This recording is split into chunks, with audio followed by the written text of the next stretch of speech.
So this week's sneaker releases, there's quite a few to get through.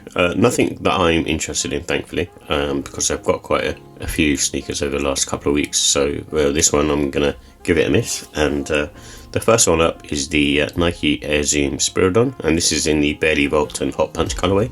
I actually think this colorway really works. There's quite a lot of Spiridon models coming out, probably too many, and a lot of them are just sort of sitting on shelves. And I've seen the OG Sport Red version go on sale, for instance, and yeah, just one of those models I don't think is as popular as it was going to be. Just in general, I think they've kind of overdone it and overplayed them, in all honesty, but it's still a very cool model at the end of the day. And also Asia Wilson's Nike A1, and this is her signature basketball sneaker, and overall another nice looking sneaker, especially for basketball. Slightly different to what you normally see from Nike. It looks like it's not using too much of the sort of fly knit kind of texture, and it's going for something slightly different. It looks almost sort of rubberized, probably similar to maybe some of the Adidas silhouettes, such as the Harden or AE1 in that instance.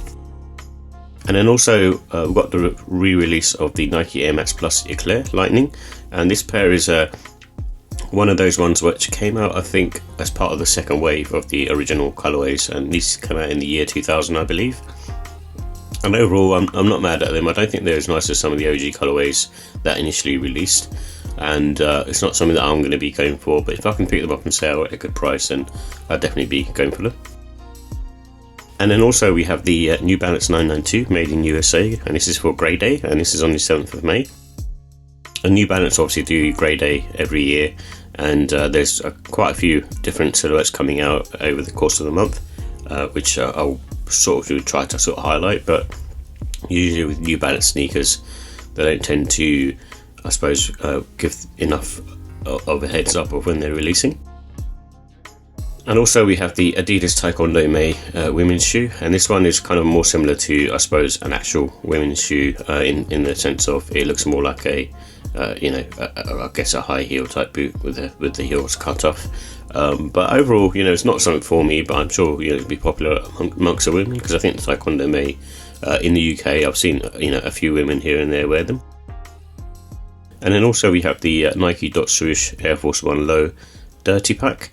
And this one, I feel like it's one of those ones where I understand why they're releasing, and I like the effort that they've gone through, but at the end of the day, it's still a triple white or a triple black. It comes with toothbrushes to clean the shoes, and they come pre-aged, and it just depends on how much you want to clean them. And I think the idea is the more you scrub at them, the more they look like new, which is a bit of an odd one, but at the same time, I think also, cool that they're kind of doing something different.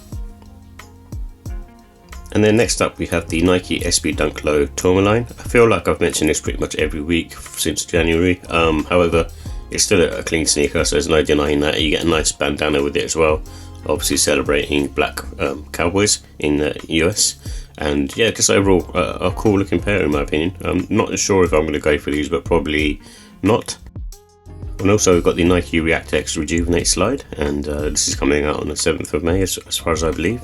And it's another nice looking slide from Nike, and I think the Rejuvenates will be popular this summer. I'm not the biggest fan because it's got more of that Crocs like feel, and also I don't like the slight instability that you feel from walking around these, but I think that might sort of settle the more you sort of wear them. But I tend to find Yeezy slides and a pair of Birkenstocks is kind of enough for me. And also we have the Nike Air DT Max 96 Love Letter to Connie, and this one is basically paying tribute to Dion Sanders' mum, and hence why it's a letter to Connie. And I think overall it's a pretty cool trainer, not something that I'd be interested in personally, and generally the DT Max just depends on what colourway you get, that tends to look nice. I don't think they've overdone none of the Dion Sanders signature sneakers at the moment, and they're kind of releasing sort of limited numbers, so which I think keeps the demand interested. And also we have the Nike Air Spiridon Deep Royal Blue, and this one again another nice colourway I think, and definitely works in my opinion, and I think it will be popular as well. And also we have the Nike Pegasus Premium Persian Violet. I do like this colourway. I think it's not as nice as some of the other ones I've seen, but still a very clean colourway, and maybe eventually if they go on sale, I definitely will be sort of going back around and picking up a pair.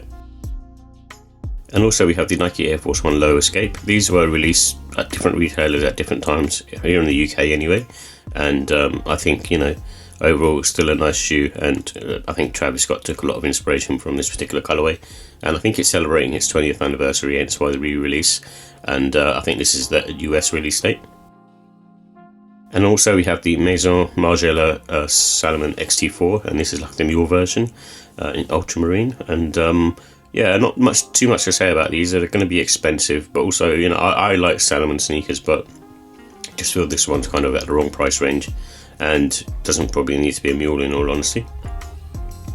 And same for this one as well, the Spectre 2 in Seafoam colourway. I don't think it's one of those things where, you know, again, not that interested in. And also we have the Nike Air Max DN8 Vault. I do like this colourway, however I feel like the DN8 is being sort of pushed hard in loads of different colourways, and I think, you know, overall they should just slow that down a little bit and just maybe release 1 or 2 every month. But at the moment it just feels like we're just getting a lot, and at the end of the day it's an okay silhouette. It's not like anything bad, but it's not doing anything special either. And then that's also why you've got the Fierce Purple colourway. This is also coming out, and again I think this one's a nice colourway actually. It works really well and takes inspiration from the Air Max Pluses. And we've also got the triple black version, which I'm not mad at. I actually think it looks really good in triple black, and probably nicer because the air units look a bit more sort of muted. And then something which I think is going to be coming out on the Sneakers app release is the Corteiz Nike Air Max 95 SP Honey Black. And this one I think, you know, is a really nice sneaker, and I did have the original pink Tings ones, but I ended up getting rid of those just because I felt like I wasn't going to wear them, and the price on resale was really high. So yeah, for me it was like one of those ones where I didn't keep it because I just, you know, could have basically done with the money, and it enabled me to buy some other trainers that I wanted. And then also we have the May release. Is basically the Air Diamond Turf Ravens. I'm not sure if this is going to come out on that day. It was mentioned previously on the 9th of May, but I've not seen it in the calendars, but I've just left it in for now. And then also we have the Adidas Originals and Sneakers and Stuff SNS GT2 4th edition, and I think this one colourway looks nice, and I do like, you know, I suppose this is taking probably more inspiration from the Handball Special than some of the other trainers, and I think this colourway really works in my opinion. SNS have had a bit of a turbulent time in the sneaker market at the moment, and they're kind of sort of rebooting themselves, and I managed to get a lot of my sneakers from them at really sort of low sale prices, hence why, you know, some of the reviews that you see is mainly because I've been able to pick up sneakers for very, very cheap, but obviously going forward that's probably not going to be the case. But yeah, this one looks cool as well.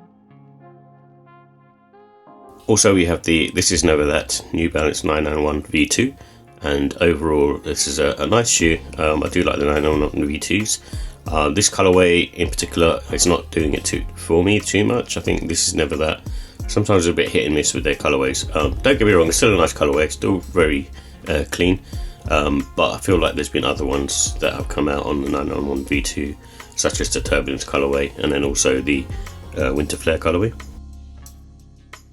And then also we have the Sacai Nike Zegamadome, and this is the SP pack, and there's 3 different colourways with this one, this being the black and yellow and grey colourway, and then we've got triple white colourway, and we also got a full-on black colourway, which using ZoomX midsole, and it's taken inspiration from, I think, a previous silhouette called the Zegama.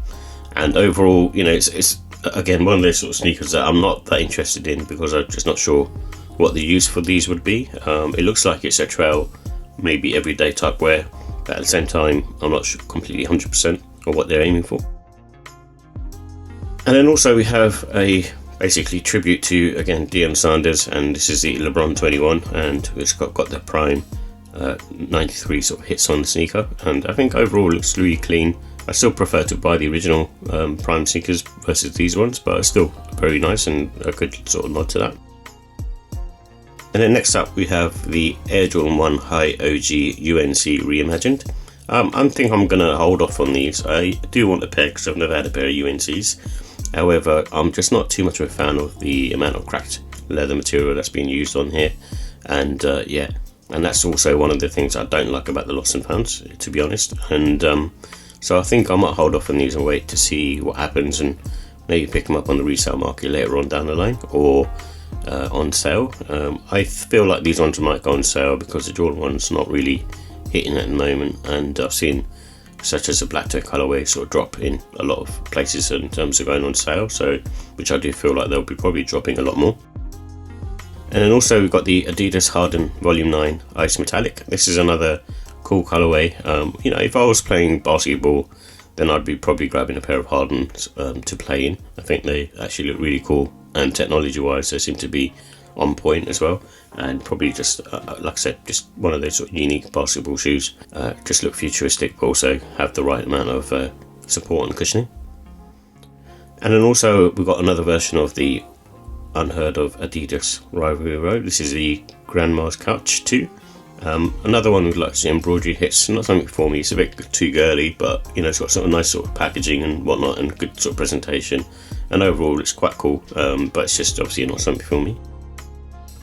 And then also we have the release of the Nike Pegasus Premium in Atmosphere Pink colorway, and this one again, nice colorway, not something for me, but still, you know, I do like the Pegasus Premium overall. It's a nice model, and definitely worth, you know, if you're interested in this colorway.